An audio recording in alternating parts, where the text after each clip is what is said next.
welcome back to my channel. Thanks so much for watching and subscribing. If you haven't, make sure and subscribe. So this video, oh my god, I know I've procrastinated it. It's taken me forever, but it's just something that I didn't want to have to like talk about it unless like I was really feeling it. And I haven't really had so much other stuff going on that I didn't really want to like film it unless like I really wanted to talk about it. So this is going to be a video of my fitness journey. People sometimes are under the assumption that I was always like super fit and healthy eater and whatever. No. I weighed like 20 pounds more with like tons of fat, like it was all fat. And I'll put up some before and after pictures for you guys to see here. Yeah, I didn't get into fitness because of bodybuilding. I got into fitness for different reasons. So I've always been, we'll start from the beginning. I've always been a semi-fit person. I went to the gym 3 to 5 days a week, just as a regular thing. Like I did some cardio, some lifting. Even then, back then, like sometimes people would come up to me and say, oh my god, I want to look like you. And I was like, what? You're crazy. Like I don't even look special. But I was 20 pounds heavier. It was all fat. And the biggest difference was my diet. Before, I was like late 2012. So like 4 years ago, I guess you could say. I didn't even eat a vegetable. If it was green, I didn't eat it. I didn't eat salads. I didn't eat any of that stuff. I didn't eat red meat. I didn't waste my calories on proteins because I would much rather like eat carbs and like cookies and stuff. In the past, you know, this is kind of like what our routine was like. Me and Ashton would go to the gym 3 to 5 days a week. After work, we'd come home and we'd cook like a big dinner. And I wouldn't eat anything during the day. Basically, I either had like a mocha from Starbucks, like a white mocha, which with like real milk, and I'm actually lactose intolerant, but I didn't know that back then. And I always wondered why I got so full and bloated afterwards. Well, that's why. So that would be like my breakfast. And then I was obsessed with like Einstein bagels, and so I would probably eat that for lunch, like an Einstein bagels with hummus, which is still really good, but where's the protein? You know what I mean? At this point, I've had no protein. So we'd make dinner, and it was just like, even Ashton, I'll have to put, I'm gonna put a screenshot of us, like, summer of 2012 was kind of like the point where I got really depressed. It was my heaviest weight. We had gone on a lot of vacations kind of like back to back, so it was just like, it kind of all added up then. And so I was really struggling at that point, and so was Ashton. I mean, he wasn't struggling. I don't think he realized what he looked like. I knew what I looked like until he saw pictures. So I'll put a picture of that because it's kind of a really hilarious picture, one that I found the other day. So he would eat, I ate bread like no other. Like it was not good bread. It was like white bread, like with every meal, all the time. We'd put butter and oil on everything. I measured nothing. It was just disgusting. Like when I go back and look, I'm like, wow, that was like 2,000 calories at dinner. And then after dinner, we had, you know, like the tubes of like Nestle Toll House cookies that you can bake fresh, of the cookie dough. I would make like the biggest cookie, like it was like this big, and I'd make 2 of those, and me and Ashton would both eat one. Sometimes he would fall asleep without eating his, and then I'd eat his, okay? I mean, come on now. So summer of 2012, that was kind of when it all like peaked, and wasn't very happy with myself. I didn't know what to do. I would starve myself to try to lose weight, which is not good because you're just slowing down your metabolism. I was not educated. I didn't even know what a carb was. Like I had no idea, which is kind of funny now. That's like, how did I not know what a carb is? But there are people out there who don't even know what a carb is. And Ashton's one of them. He's always like, is a potato a carb? I'm like, oh my god, stop it. So the turning point for me, the hardest thing for me was because Ashton never was like overweight. He was always a skinny kid who couldn't gain weight, so he eats a lot and he can eat whatever he wants. So he would kind of make me eat with him, and then, you know, he was a bad influence on me, I guess. And since we're always together, we're always working together, I didn't like try to be my own, like, you know, he would just make me feel like crap, kind of. He's like, you're not gonna eat that, that's stupid. So he made me gain weight, and I'm not gonna blame it on him because that's a terrible thing to say. It was my own fault. I could have said no a long time ago. Anyway, so he had this is a totally different story, and I'm not even going to talk about it, but we were going on vacation, and he's always trying to find odd ways to make like random cash. So he found this PPD study to get your wisdom teeth taken out, and he had to go to like the PPD place, and like it was like for a pain reliever or something, and he would have to stay there for like, it was like 3 or 4 days, and they would take his wisdom teeth out and give him like pain relievers. Anyway, he ended up like getting this crazy infection, and like they gave him a placebo, so he didn't even get real. It was like the worst experience for him. So I was stuck by myself for like 3 days. For the very first time since me and Ashton basically met, I was on my own working at the rental car place, because that's the only thing we did back then. And I had decided that, okay, I'm going to take this opportunity and I'm going to make a change. So I did some research. I had been doing a little reading before that, and I came up with like a meal plan and like a plan that I was going to do. I was going to go to the gym after work, do my cardio, and so I would go to like spin classes and stuff while he was gone. This is only like 3 days. Anyway, after 3 days, like I didn't even drink water. Oh my God. When I think back then, like sometimes I would go like a week without drinking water. I would drink like sodas, like Sprite and Mountain Dew and stuff. I guess that's how I stayed alive. I don't know. Anyway, so in this 3 day span where Ashton was gone, and this might be a really long video, but you guys asked for it, and I wanted to be really detailed of exactly how this happened. So I decided I was going to drink a gallon of water. I was going to drink green tea because I knew that I had like fat burning effects, and like it was more like a diuretic. And, you know, I ate like smaller meals throughout the day, lined up some proteins, all that jazz. So in these 3 days that Ashton was gone, I lost 5 pounds, like just like that. It was crazy. So once you start to see that something's working and you get that motivation, and it was a very big change, you know, like I even forced myself to eat vegetables, and I would text my sister because she's a chef. I'm like, how do I eat this? What do I do? Like, it's so disgusting. I want to throw up. Now I fucking love vegetables. Like, give me broccoli, like raw, I'll eat that. But I just forced myself, and I was like, I will learn to love it. And I did, obviously. So once he got back, then he ended up being really sick. So then it turned into like this 2 weeks of like, he was like, his face swelled up. They had to do surgery on his face because PPD like totally messed him up. Like, it was bad. So I was kind of like working and taking care of the business, and like still trying to like do this weight loss thing. So I was still like focused on me, and I mean, I'm telling you, within like a month, I had dropped like 20 pounds. It was kind of unbelievable. I hadn't seen like, because Ashton was sick, I hadn't seen some of my friends in maybe like a couple of weeks. And when they saw me, they were all like, they were just in awe. Like, they couldn't even believe it. They're like, what did you do? I'm pretty sure they thought I was doing cocaine or something like that, because I dropped so much weight. So that kind of sparked something in me, and then I just loved the feeling that I had. I felt better. I didn't feel bloated and disgusting. So I spent, I mean, I'm telling you, I spent hours and hours and hours researching meal plans, researching nutrition. Like, I wanted to know it all. I used bodybuilding.com, Cut and Jacked, Pinterest, like everything. I read everything. That's kind of how I learned a lot of the stuff that I know now. And there's always new information out there, so it's kind of like a continuing education type of thing. But that's kind of how I learned that portion of it. So come like March and April, I was like probably 95 pounds. I started at, my highest weight at this point was 120, and I was like 95 pounds, and it was like it was just falling off without me trying. And then there was a point where it kind of like stood still, and I plateaued for a little while, and then I did some more research and reading, and I actually upped my calorie intake, sparked my metabolism, and then I kept dropping more and more weight. It was really insane. So how did I get into bodybuilding?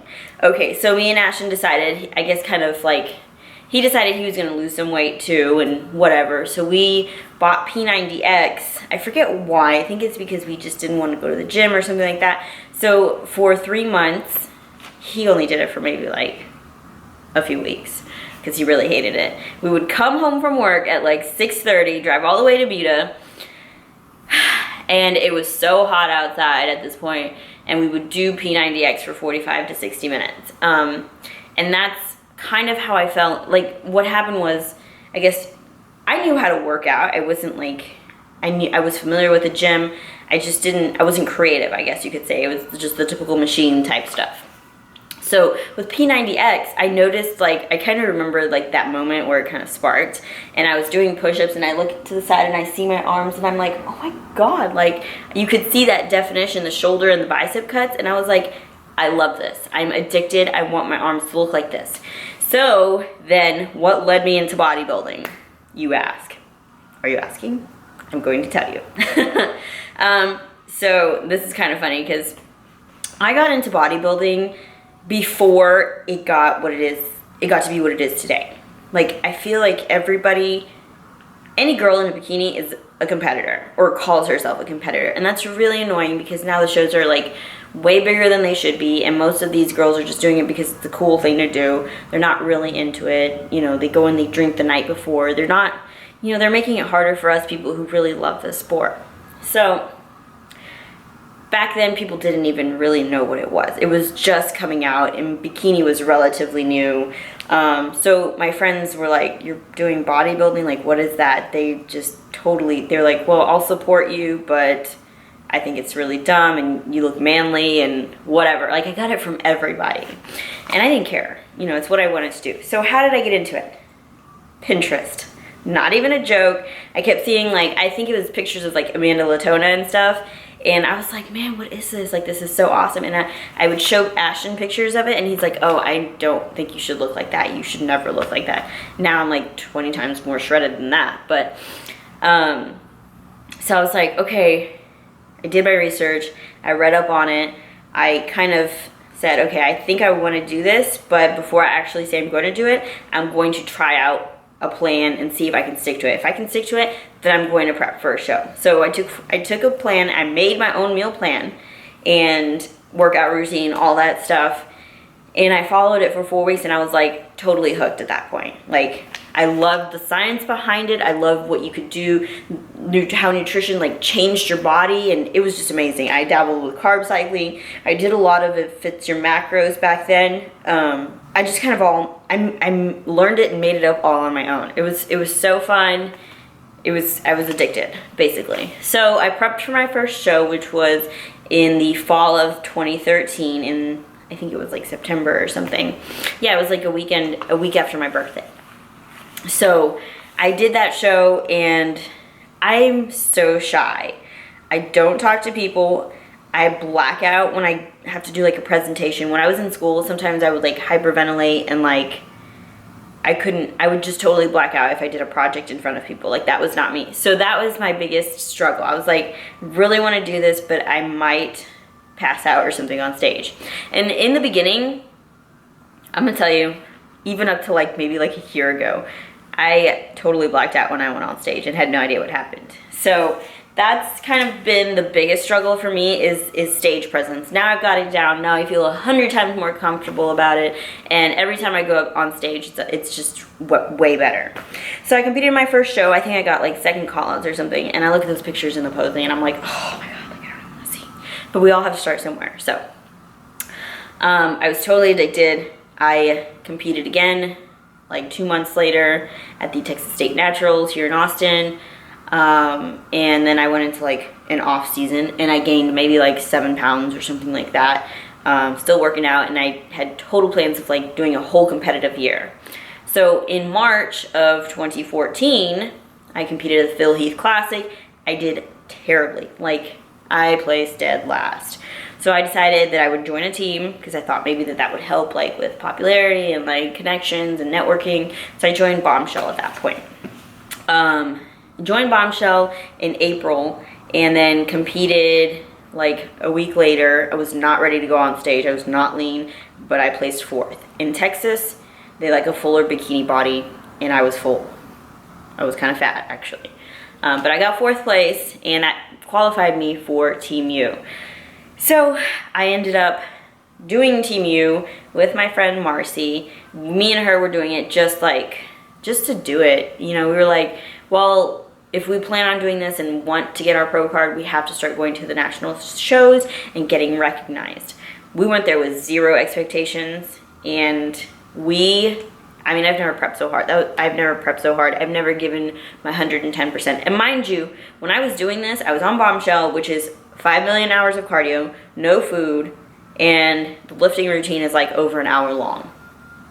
And at this point, we still work 60 hours a week at the office. So I would get up at 2:45 or 3 in the morning. I didn't have a home gym at this point either. I would drive to the gym, do my fasted cardio, lift, come home, go to work, and then do cardio again after work. That's what I did to prep for my pro card. It was hard. I'm pretty sure I fell asleep and I cried on the arc machine like all the time. But I did it, and we went there with zero expectations, and I got first call outs, moved in the middle. I couldn't even believe it. Like, I was just like in awe. It was my first national show. It was like maybe my 5th show ever. And Marcy, she was figure, she went up before me, she got her pro card, and I was like, oh my god, I'm so happy for her. Like, it's amazing, but if I don't get my pro card, I might be really, really sad. And then I got my pro card, and it was just like probably the most epic moment ever. I've never felt so amazing in my entire life. And my sister was there because this was in Jersey and she lived in New York at the time. So it was just a really epic moment. It was so great. So that's how I got into bodybuilding. That's my fitness journey. And since then, I've just kind of, I mean, it's an addiction. It's my lifestyle. People ask me all the time, you know, is this something you're gonna do forever? I'm like, probably not. I mean, I'm not gonna be 50 years old up there, even though there are 50-year-olds up there that like look just as good as me. But, you know, for right now, this is what I'm doing. I love it. Fitness is my passion, so it's not all about competing. I do offer meal and training plans. I am NASM certified, a weight loss specialist through NASM as well. So I do a lot of other things too, and I want to make this my full-time job because it is my passion. You know, I don't want to continue doing stuff that I don't like to do for the rest of my life. So since I love doing this, this is my goal. This is what I want to push out. Here's what I love about training others and inspiring and motivating. I feel like I just want to give this like fitness love to you. Like, I want you to be like as in love with it as I am, you know. I want you to fall in love with the lifestyle. And when you're doing like weight loss or whatnot, it's completely different than competing. Totally different.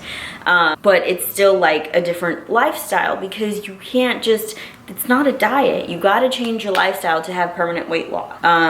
And you can do it if it fits your macros. I think honestly that's probably the best way to go about just general weight loss and controlling, you know, your macros and like your intake. I think that's the best way. However, for some people it's really hard to do that. Like for me to have that sort of freedom, I like a strict meal plan. I like black and white, that's it. I don't want that gray in there because then I get lost and confused. I just, even though I know better, still I can't do it. So anyway, that was a little off topic. That is my fitness journey. This is what I love to do. I love competing, but more than that, I love motivating. I love inspiring others. YouTube has kind of like opened this new door for me because I don't talk. I'm a very shy person, so this is something completely different for me. And I'm just in love with it, and I'm hoping that I'm motivating and inspiring you guys to live a happier, healthier lifestyle, to make the changes that you want to make. You know, you don't necessarily have to go and compete, you know. You can do whatever you want. Whatever makes you happy, ho. I just said that. I'm sorry. I don't mean you're a hoe. Anyway, this video is like 19 minutes long. I knew it was going to be a super long video. Please thumbs up if you liked this video. Leave your comments down below. Make sure to subscribe to my channel because, yes, that way you can stay up to date. I'm posting a lot more vlogs. I'm going to have you guys with me throughout this entire prep. We're about 5 weeks out, and then 5 and 7 weeks out. So I've got one show in Florida, just booked all the travel for it. I'm doing the Crystal Cup, and then 2 weeks after that, I'm doing Wings of Strength, which is in San Antonio. So thank you guys so much for watching. Thank you for your support. I wouldn't be here without you guys. Y'all always leave these amazing comments on my feed. Allie, say bye to the people. Bye. Thumbs up if you love Allie. Yay! Thanks for watching, guys.